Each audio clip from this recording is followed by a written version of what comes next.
Hi, welcome back and thanks for listening to another instalment. This time I'm going to move forward. Last time we talked about ICAO, IATA, things like that. What we're going to look at now is licensing and the different authorities. Now fundamentally, if you look at the global entities as they are, you'll find that there's mainly two license frameworks.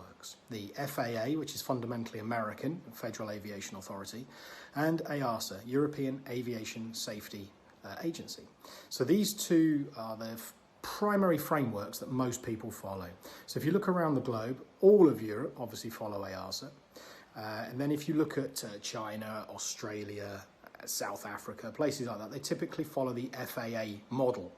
Not 100%, but mostly.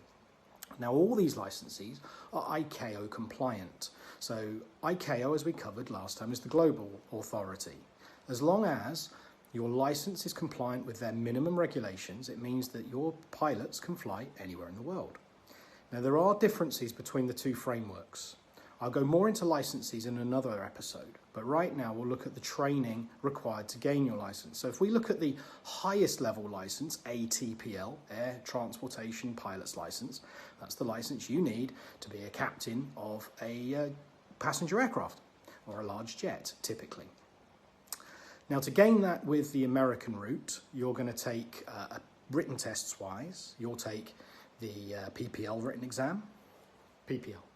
You'll take the commercial pilot's license written exam. You'll take the instrument rating written exam.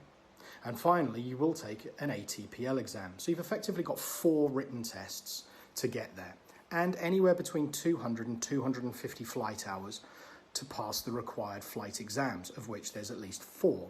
Actually, more like 5, because you'll have a multi-engine exam in there as well. So that's the FAA route. That license is typically, if you look on the internet, going to cost you somewhere in the region of 45 to 55, maybe 60,000 US dollars. That's anywhere in the world. They're all roughly the same price. Now let's look at the European model. You now need to do 14 written exams. Okay, so that's 4 written exams, and then followed by a minimum of 200 flight hours, and typically over 200 to 250. And there's, again, numerous flight exams, at the end of which you'll have that license. The upshot here is that that license is much more expensive. Again, look on the internet, don't just listen to me, and typically you're going to find that that license is anywhere in the region of 65 to 85,000 US dollars. And if you train in the gold standard countries, UK, Germany, etc., you can expect to pay over 100,000 euros for that license. The benefit of the European license is it's the gold standard globally.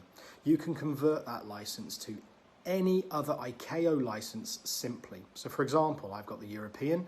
When I wanted the American version, in the morning I took 1 written exam, in the afternoon 1 flight test, the next morning I was issued my commercial, like my ATPL license. If I was an American license holder coming to Europe, so same license, but coming this way to Europe, I've got to do all 14 written exams, mandatory flight training, and a minimum of 2 flight exams. It's going to take me about 8 months. Okay, so it's a big difference. So that's why the European license is so much more expensive, because there's so much more training involved, but it's the gold standard. You can then take it anywhere in the world. Don't just listen to me. Go and check it out on the internet. I could be biased because I'm European. So I wanted to quickly tell you about the 2 main license types, because there's a lot of confusion and I get asked this all the time. Why should I do EASA? Why should I do FAA? Personally, I don't mind. They're both as good as each other. They're both ICAO compliant, but if you want to convert one and you want the freedom of movement globally, European is pretty much the only way forward. Okay, so that ends it today. Next episode, I will look at license types. Okay, so thanks again for listening, and we will talk soon. Thank you. Bye-bye.